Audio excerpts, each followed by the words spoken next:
heard of them, watch now and listen. Let's start. What's interesting about They Might Be Giants as a band for us is that we get to do all these different kinds of styles of music.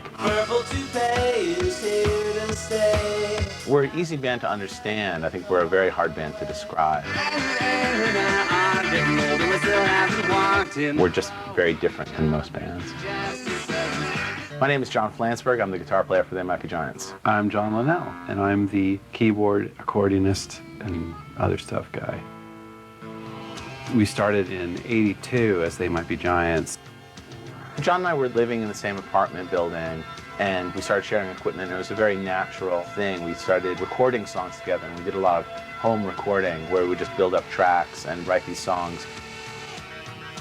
We started with synthesizers and drum machines because we couldn't really make that much noise, and we didn't have a drummer. There was something very exciting about working with drum machines. It wasn't a regular band setup. I think we knew right away that we were going to have to kind of work a little bit harder to find an audience. In spite of our good looks, we didn't want people to just judge us, on the surface stuff. So we knew that we would have to kind of find people who are like-minded, who'd be interested in our music.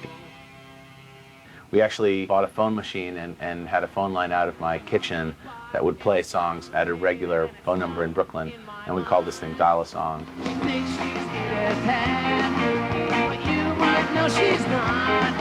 We started out doing this because we liked it. We were not really expecting to get paid very much or have it be anything besides a hobby in the beginning. You're older than you've ever been, and now you're even older, and now you're older still.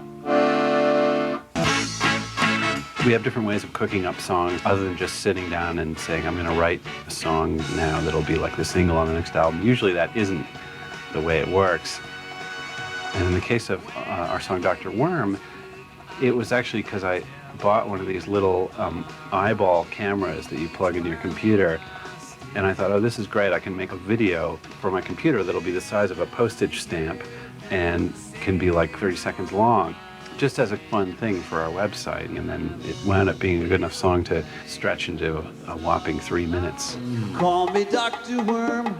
This year we came out with a new record which is for children called No. I brushed my teeth, I read my book, and then I sat around. I'm going to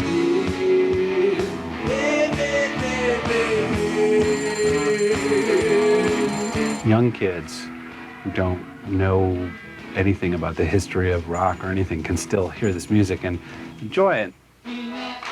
About, I guess, 2 years ago, a friend of ours, AJ Schnock, contacted us about doing a full-length documentary about They Might Be Giants. And I think both John and I were really surprised at the idea, in part because we don't lead wild lives. Like, we're pretty much artistically involved in the songs we write, and that's what we do. He actually filmed us for about a year and interviewed everybody we've ever met. Because everyone's your friend in New York City, and everything looks beautiful when you're young and pretty. We both were kind of fearful that, how it would actually come across, but We were scared out of our minds. But yeah, I think it turned out to be a total Valentine. I think we've been lucky. We basically write this stuff for ourselves, and it turns out that a lot of other people like it too. We have a very unusual kind of career. We've done a lot of things that it seems like people aren't usually allowed to do. I mean, we just made this children's record, and we're independent, and yet we got this Grammy. It's very interesting, very strange. Japanese monsters battling each other as if they were part of the World Wrestling Federation? Watch this and then tell me, who's in charge here?